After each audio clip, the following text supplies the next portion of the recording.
সালাম এবং নমস্কার। এসআইআর নিয়ে ইলেকশন কমিশনের যে আপডেট, সেই আপডেট আমি দেওয়ার জন্য আপনাদের কাছে এসেছি।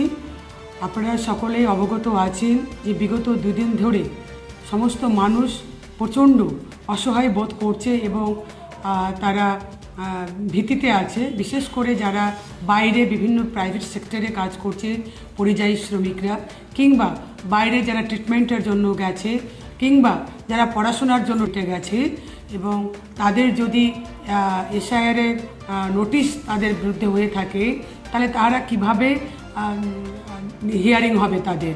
এই নিয়ে 3 দিন থেকে চলছে সরগরম, এবং সকলের কাছে এই তথ্য ক্লিয়ার ছিল না।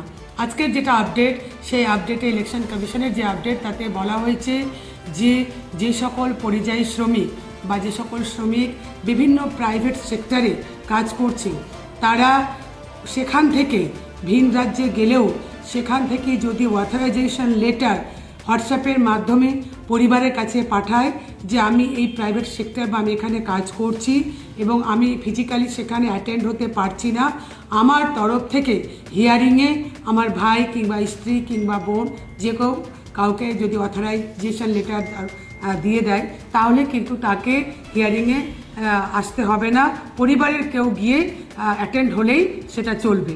এছাড়াও যারা হসপিটাল, বিশেষ করে হেলথের জন্য বিভিন্ন বাইরের রাজ্যে বা কোথাও গেছে, সেখানে যেমন কিছুক্ষণ আগেও আমার কাছে ফোন এসেছিলো, একটি ছোট্ট বাচ্চা ক্যান্সারে আক্রান্ত, তার বাবা মা দুজনেই ওখানে আছে, তাহলে তাদেরও হিয়ারিংয়ে তাদেরকে ডাকা হয়েছে, তারা কি করে আসবে?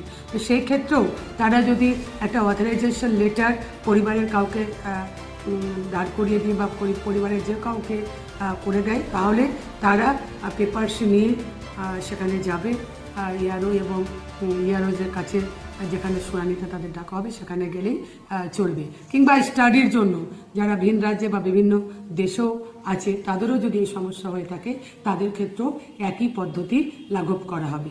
ধন্যবাদ, নমস্কার, আসসালামু আলাইকুম।